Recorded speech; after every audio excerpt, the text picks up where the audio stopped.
Hi everyone! Nandito na naman po tayo sa ating panibagong video na kung saan i-feature natin ang official consolidation tool of ESAT or Electronic Self-Assessment Tool given by the DepEd. Bago tayo mag-proceed sa ating tutorial, if you are just new to my channel, please don't forget to like, share, leave a comment down below. Click the notification bell so that you'll get notified for my upcoming videos. And of course, please don't forget click subscribe. Thank you!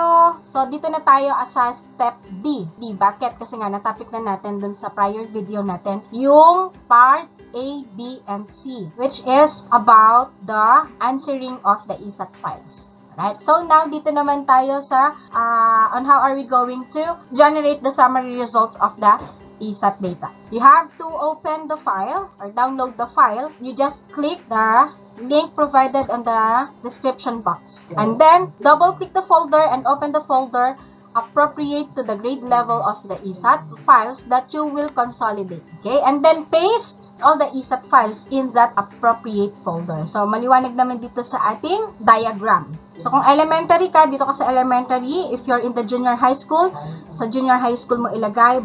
And if you are in the senior high school, please use the senior high school. Same as with the consolidation tool. Ang gagamitin mo is para sa elementary if you are in the elementary, junior high school if you are in the junior high school, and then for the senior high school if you are in the senior high school.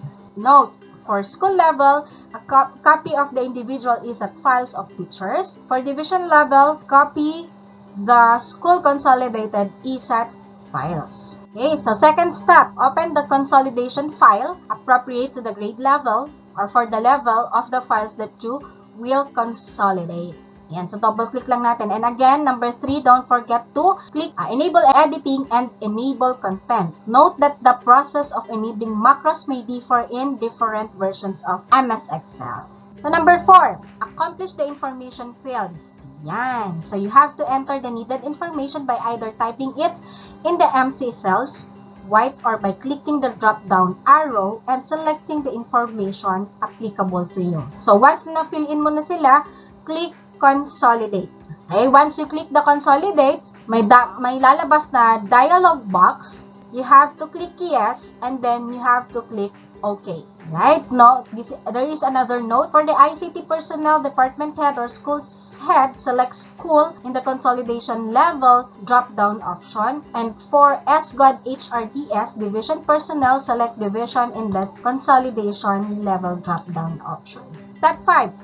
You can now view the results. So the summary results will be reflected on the succeeding sheets. So there are several sheets. We have here demographic summary, summary P. This is for the proficient teachers, and then another tab for the summary of high proficient teachers for master. These are for the master teachers, and lastly for the summary part 3. So i-click niyo lang po yung mga yan para makita nyo at ma-print nyo. And the number 6, go back to the start here page and click finalize to protect your data. A pop-up window will appear that will prompt you to provide a password to further protect your data. And then click finalize. Do not consolidate the ESAT kapag kulang pa yung inyong file. Number 7, you may print the summary results as reflected in the sheets. Okay, again, note for school ICT personnel, department head, school head, submit the consolidated school-wide ESAT data to the division office. For the SGOD HRDS division personnel, collect the summary results of all schools in the division and conduct a division level analysis of the self-assessment results. This shall be used as input in the development of division-wide programs activities for teachers. Number 8, rename the generated summary reports. For example, for the school level, ESAT consolidation school year 2021 to 2022, junior high school, and then your school ID for the division level. ESAT consolidation school year 2021 to 2022, junior high school dash SDO, and then name. Okay, so that is the